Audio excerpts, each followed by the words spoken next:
Hi, I'm Vidyamala. Welcome to my channel. In this video, we will learn how to mark the major water bodies in India, soils in India, population distribution, that is densely populated region and sparsely populated region, and the major winds that blow in India. First, let's mark the water bodies in India. We have two lakes for our syllabus. The first is Ular Lake. You see River Jhelum over here. This uppermost part in River Jhelum, this is Ular Lake.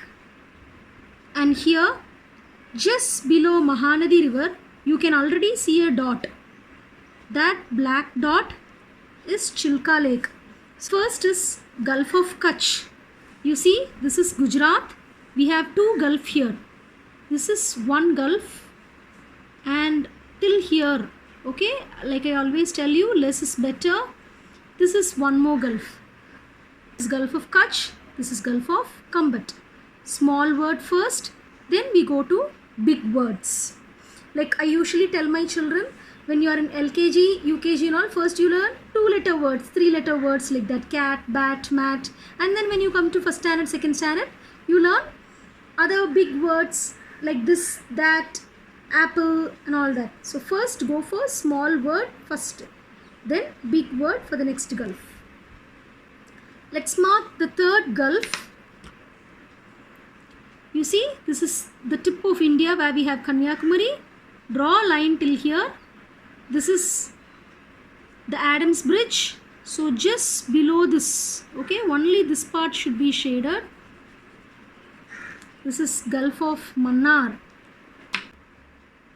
The gap between India and Sri Lanka, this is Park Strait. Okay, I think you all know, is a narrow stretch of water between two large landmass. And Andaman Sea, this is the Andaman Nicobar Islands. So close to the Andaman Nicobar Islands, okay, this is the Andaman Sea. You can also shade it. Now let's mark the soils in India. There are 4 major soils in India, and remember, definitely you have to learn to draw one in the northern hemisphere and one in the southern hemisphere. First, let's mark alluvial soil. Alluvial soil is also present both in North India as well as in South India. So for alluvial soil, I'm using orange color. However, like I always tell you, it's not necessary that you draw it with sketch or color pencil. Even if you draw it with a normal pencil, it's fine. I think you remember the Gangetic Plain. So the entire region of the Gangetic Plain should be drawn for inland alluvial soil or alluvial soil in the north.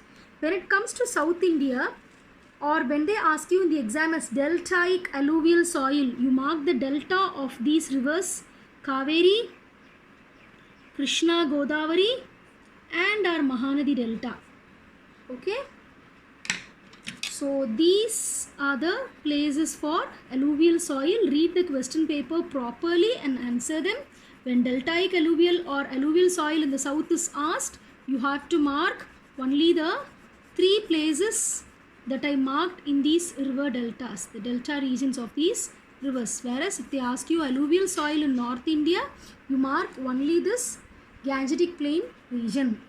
Okay, so next is black soil. Black soil, there's no such thing as North India and South India. We have it only mainly in the Deccan Plateau. So just below this river, draw a line and do not go too much towards the coastal area.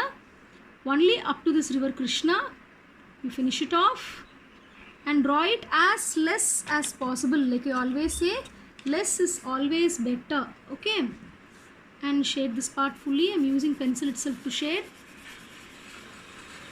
Okay, and there is one more here in Gujarat also. We have black soil. So mark this small circle without touching the coastlines. So this is black soil. Using just less is always better, so I'm still making it less.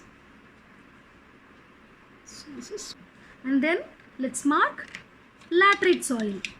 Laterite soil is found both in North India as well as in South India. Remember, laterite soil is found in regions of heavy rainfall with alternate dry and wet conditions. So, always remember Kerala. Okay, so just here near the Malabar coast, you shade it like this. However, you can mark the western slopes of Western Ghats fully, but as Kerala receives maximum rainfall, I usually mark only this Malabar coast region, okay, the Western Ghats, the western slopes of Western Ghats in Kerala, okay.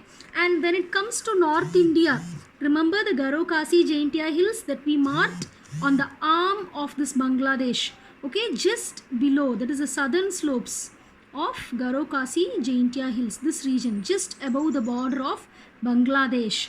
This is also laterite soil. So this is laterite soil in the north and this is laterite soil in the south. Now coming to red soil. Red soil is found in many places in India. However, it is enough if you learn one place in South India and one place in North India. For South India, I always tell to mark between these rivers, okay, between river Kaveri and our river Krishna. So just draw some lines like this roughly, and here also you can mark between river Mahanadi and Godavari. Just draw some lines like this, okay. And when they ask you red soil in North India, here just above our Brahmaputra river, this part, a small part here, okay, this can be marked as red soil in North India. So now we have marked all the 4 soils for our syllabus.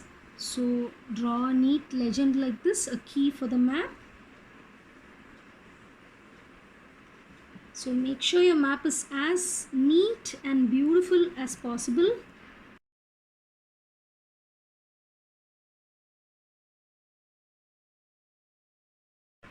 Now this is the map on population. For the exam, we have densely populated region and sparsely populated region.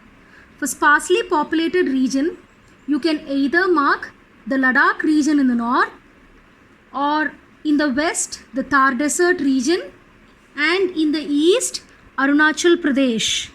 Read the question paper properly and mark accordingly. It is either of these 3 places. However, if they simply ask a sparsely populated area, you can mark any one of these 3. But I prefer Arunachal Pradesh as it's the least densely populated state. And coming to densely populated region in India, the most densely populated regions are Bihar, Jharkhand and Uttar Pradesh. And densely populated region in the south is Kerala. So I am marking Kerala. However, sparsely populated region in the south will not be asked for the exam because in the south almost all the regions are densely populated. Next, let's learn the winds in India. So there are 2 major types of wind, monsoon wind. One is the southwest monsoon wind and the other is northeast monsoon wind. So when you draw southwest monsoon wind, make sure that there are 2 branches. One is the Arabian Sea branch of southwest monsoon wind and the other is Bay of Bengal branch of southwest monsoon wind. When you draw the Arabian Sea branch, make sure that it is coming from the southwest direction towards the coastal regions of Kerala and the coastal regions of Maharashtra. These arrows can point anywhere towards the western coast, okay. And when it comes to Bay of Bengal branch, make sure that the arrows are coming almost from Sri Lanka till our Sundarban Delta over here. And coming to northeast monsoon wind, these northeast monsoon winds should be drawn parallel to the east coast of India. These winds reach Coromandel coast and give heavy rainfall. So make sure that the arrow is pointing towards Coromandel coast. During the winter season, that is from December to February, we have 2 winds bringing rainfall in India. In the north, we have the western disturbances. So these winds, they blow towards this Punjab Haryana region over here. So just draw two arrows. It is always important to mark these winds, all the winds with two arrows. And in the south, like we already saw, it is the northeast monsoon wind. When I checked the last 10 years board exam questions based on winds in India, I noticed that there were some direct questions such as mark and label Arabian Sea branch of southwest monsoon wind or Bay of Bengal branch of southwest monsoon wind. Also, there were some little difficult like indirect questions like mark and name the wind that brings winter rainfall to northwestern part of India. So this is actually western disturbances, also called westerly depression. And there was one more question such as mark and name the wind that brings rainfall to West Bengal in summer. So during the summer we have southwest monsoon wind, and when they have asked us West Bengal, it is Bay of Bengal branch of southwest monsoon wind. And one more question was mark and name the wind that brings rainfall to Mumbai in July and August. So in July and August, we again have southwest monsoon wind. But when the place is Mumbai, it is Arabian Sea branch of southwest monsoon wind. So in order to mark the winds correctly, you should be thorough with the climates chapter theory part. Only then you will be able to identify the wind correctly and mark it correctly. So in this video, we have learned the major soils in India, some major water bodies in India, as well as the winds in India and population, that is densely populated regions and sparsely populated regions. So practice this map well in the map provided by the council. I'm sure definitely you all will be able to get full mark. Thank you for watching this video. Do like, share and subscribe to my channel and keep supporting me. Bye-bye.